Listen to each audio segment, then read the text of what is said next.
Assalamualaikum warahmatullahi wabarakatuh. Perkenalkan, nama saya Silva Nurdianti, NIM 170601119.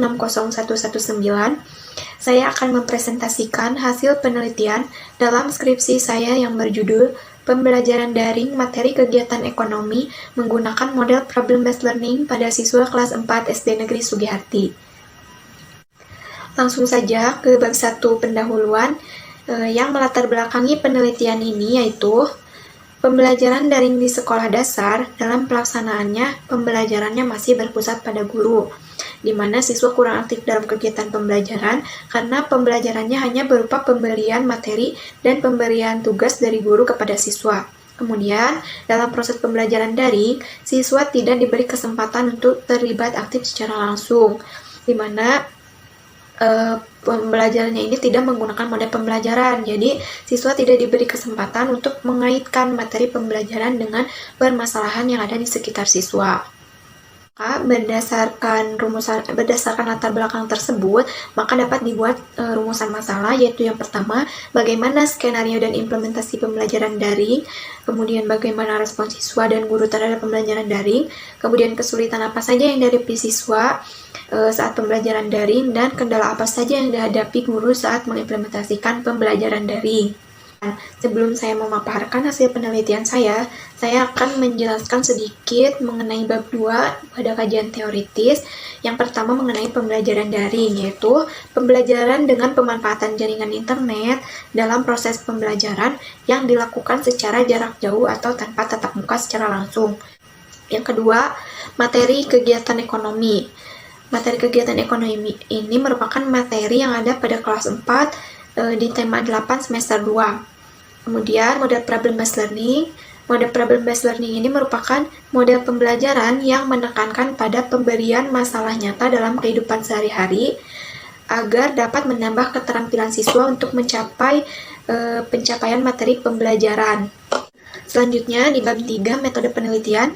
Jenis penelitian yang digunakan dalam penelitian ini yaitu penelitian deskriptif. Subjek dalam penelitian ini yaitu 1 orang guru dan 19 orang siswa kelas 4 SD Negeri Sugiharti, dan lokasinya di SD Negeri Sugiharti ini berada di Desa Nangrang, Kecamatan Cililin, Kabupaten Bandung Barat. Selanjutnya, untuk instrumen yang ada dalam penelitian ini yaitu yang pertama observasi. Instrumen observasi digunakan untuk mengetahui skenario dan implementasi pembelajaran daring. Kemudian, instrumen angket digunakan untuk mengetahui respon siswa dan guru terhadap pembelajaran daring.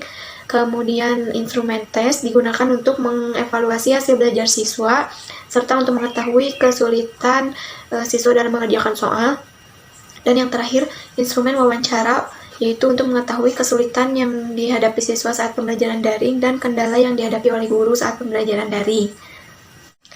Selanjutnya, pengolahan data dalam penelitian ini, setelah data terkumpul, maka data dianalisis secara statistika deskriptif. Selanjutnya, bab 4, yaitu mengenai hasil penelitian dan pembahasan.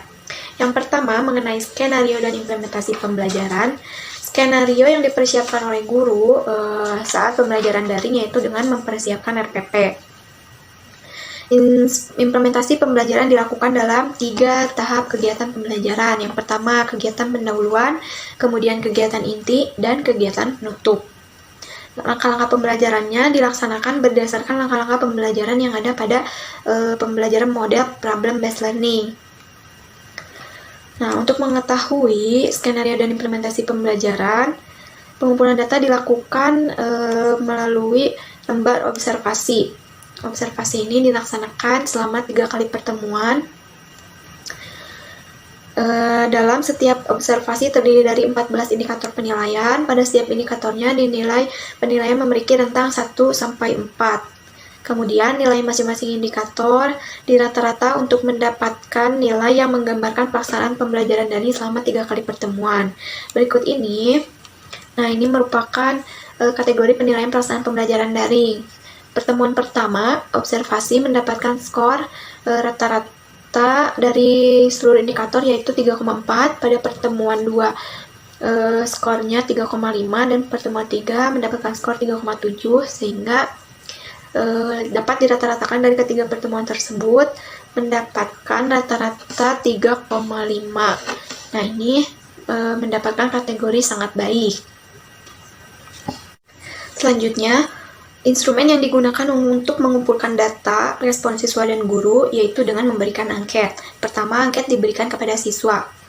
Angket diberikan kepada 19 orang siswa, di mana lembar angketnya itu terdiri dari 10 pernyataan yang terdiri dari pilihan setuju dan pilihan tidak setuju. Oleh karena itu dapat dihitung persentase siswa yang menjawab setuju dan tidak setuju. Siswa yang menjawab setuju sebanyak 76% dan siswa yang menjawab tidak setuju sebanyak 24%. Sehingga dapat disimpulkan 76% siswa menunjukkan respon positif terhadap pembelajaran dan 24% siswa menunjukkan respon negatif terhadap pembelajaran. Selanjutnya, untuk mengetahui respon guru terhadap pembelajaran, lembar angket diberikan. Lembar angket terdiri dari 10 pernyataan yang terdiri dari pilihan ya dan tidak. Dari 10 pernyataan, guru menjawab pilihan ya sebanyak 7 poin dan pilihan tidak sebanyak 3 poin, sehingga dapat disimpulkan bahwa pada umumnya respon guru terhadap pembelajaran ini positif. Selanjutnya, setelah pembelajaran daring dilaksanakan, kemudian dilaksanakan evaluasi pembelajaran untuk mengetahui hasil belajar siswa dan untuk mengetahui kesulitan belajar siswa, siswa dalam mengerjakan soal. Data hasil belajar diperoleh melalui tes hasil belajar yang diberikan saat pretest dan posttest. Data hasil belajar disajikan secara statistik deskriptif yang memberikan penggambaran data yaitu sebagai berikut. Ini merupakan statistik deskriptif hasil belajar siswa saat pretest dan posttest. Dapat dilihat sebelum penerapan model PBL, hasil belajar siswa menunjukkan hasil yang cenderung rendah, yaitu dengan skor maksimum 70 dan skor minimum 30 dengan rata-rata 53,94. Siswa masih tergolong kurang dalam menyelesaikan soal. Nah, kesulitan siswa ini dapat dilihat dari beberapa kesalahan-kesalahan yang dilakukan oleh siswa. Di antaranya, ini analisis kesulitan siswa yang pertama yaitu siswa belum mampu memahami hubungan keadaan alam dengan mata pencarian penduduk, kemudian siswa belum mengetahui jenis-jenis kegiatan ekonomi, kemudian siswa belum dapat membedakan jenis-jenis kegiatan ekonomi dan pelaku kegiatan ekonomi, dan siswa belum bisa mengidentifikasi jenis pekerjaan yang terkait dengan kegiatan ekonomi. Nah, untuk wawancara dilakukan untuk mendapatkan informasi yang lebih mendalam. Wawancara ini dilakukan terdiri dari 8 pertanyaan kepada 19 orang siswa. Nah, untuk mempermudah menganalisis hasil jawaban siswa, maka jawaban ini dikategorikan berdasarkan jawaban yang paling sering muncul. Di antaranya, ini merupakan jawaban-jawaban yang diberikan oleh siswa dengan jawaban yang paling banyak terdapat pada jawaban kesulitan jaringan internet atau sinyal.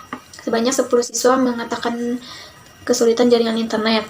Kemudian 2 siswa mengatakan tidak memiliki perangkat pembelajaran, 2 siswa mengatakan kurang memahami arahan guru, 3 siswa mengatakan tidak didampingi orang tua, dan 2 siswa mengatakan kesulitan belajar kelompok. Untuk mengetahui kendala yang dihadapi oleh guru, maka dilakukan wawancara. Setelah dilakukan analisis, berikut ini merupakan jawaban-jawaban yang disampaikan oleh guru mengenai kendala yang dihadapi guru. Di antaranya yang pertama, keterbatasan jaringan internet atau sinyal. Yang kedua, sulit mengkondisikan siswa. Yang ketiga, keterbatasan atau efisiensi waktu. Dan kesulitan mendesain pembelajaran daring. Yang terakhir, pada bab 5 yaitu kesimpulan. Yang pertama, skenario yang dipersiapkan oleh guru yaitu dengan mempersiapkan RPP. Dan implementasinya, pembelajaran dilaksanakan secara daring melalui WhatsApp group dengan menggunakan langkah-langkah pembelajaran yang ada pada model pembelajaran problem based learning. Berdasarkan hasil observasi, implementasi pembelajaran daring menggunakan model problem based learning ada pada kategori sangat baik. Yang kedua, berdasarkan angket yang diberikan kepada siswa dan guru, pada umumnya respon siswa dan guru positif terhadap pembelajaran. Kemudian yang ketiga, dalam mengerjakan soal tes, siswa masih mengalami berbagai kesulitan yang dapat dilihat dari kemampuan awal siswa yang masih rendah sebelum diterapkannya model problem based learning. Selain itu, kesulitan yang dihadapi siswa saat pembelajaran daring diantaranya kesulitan jaringan internet, tidak memiliki perangkat pembelajaran, kurang memahami arahan guru, tidak didampingi orang tua, dan kesulitan belajar kelompok. Dan yang terakhir, kendala yang dihadapi oleh guru yaitu keterbatasan jaringan internet, sulit mengkondisikan siswa, keterbatasan waktu, dan kesulitan mendesain pembelajaran daring. Sekian yang dapat saya sampaikan. Terima kasih atas perhatiannya. Wassalamualaikum warahmatullahi wabarakatuh.